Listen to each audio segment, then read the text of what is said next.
Hello, Andy here, and today we're going to the Bearded Brewery for their bike night. Let's go.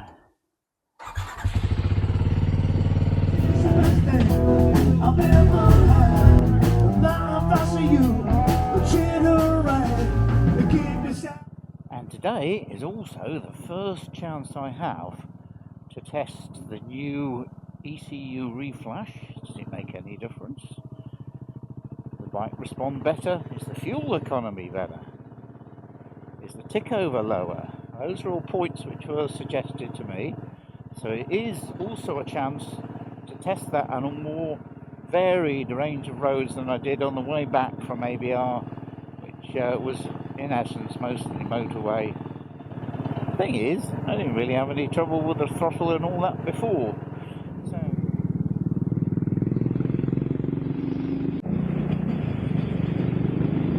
Back to the ECU RE-Flash test. Bike is running smoothly, ran smoothly all the way home.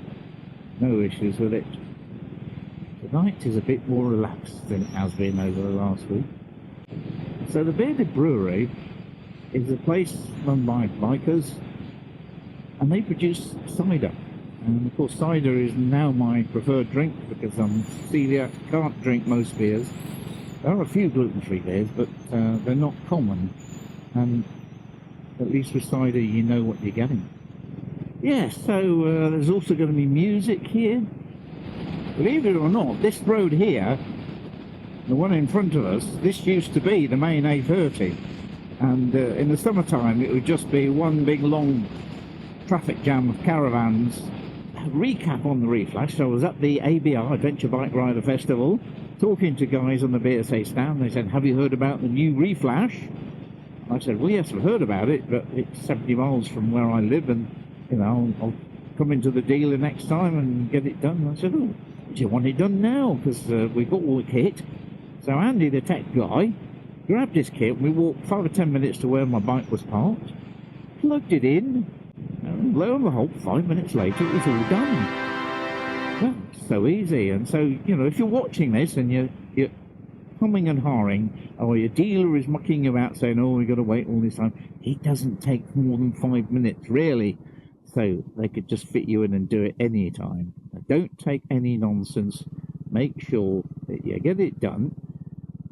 And although it's unlikely to be a vast improvement, it should cut out some of those little niggles that have been bothering people for a while. Too early yet for me to say the one niggle that I've had, which is occasional cutting out tick over, is resolved. But because I haven't really had many of the others, I haven't really had the engine management light issue. We are looking at this positively. Hopefully it'll be a no-fuss transition, and it'll help cement the reliability reputation of the bike. Construction. Right.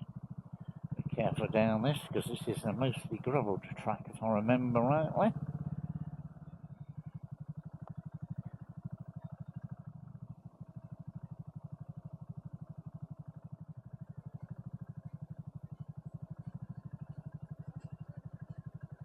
Got a few bikes here, bam, look, they're ready to start.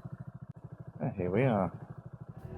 She's the best thing I've ever had. Now I see you, but treat her right, to keep me satisfied every night. Now you are,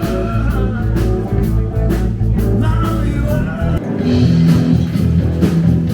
I know you've been cheating on me, should be two, but now there's three.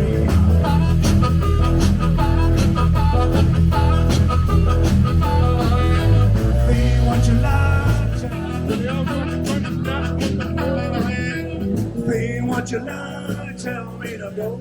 I'm telling you what I tell you. Tell me why.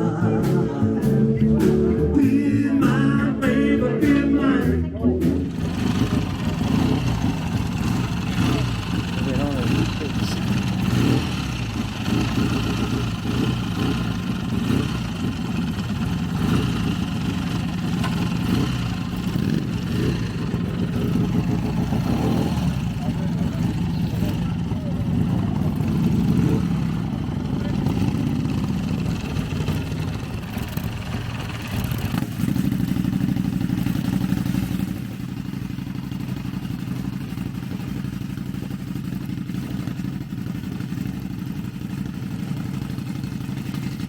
Well, that was the Bearded Brewery bike night.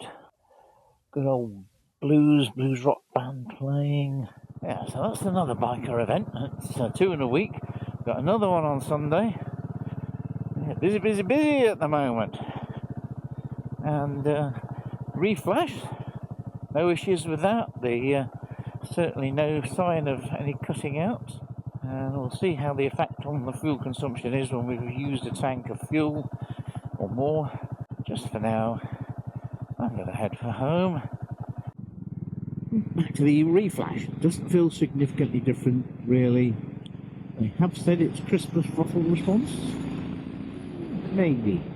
I don't think I was complaining about the throttle response in any case. Taking a slightly different route home, because at least this way it avoids the 30-mile-an-hour limit. Anyhow, back to tonight's little venue. In some ways it felt really quite uncomfortable, because it was a total change from the group of people on Saturday who were all wearing body armour to the point where you'd think they were a Starship Trooper or something.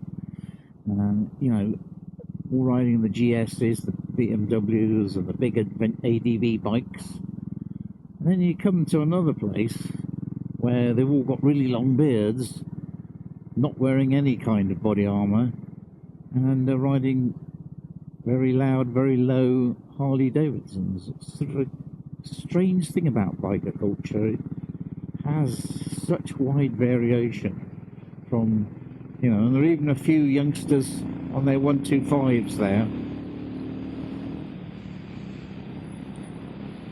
They were sort of in their own little group.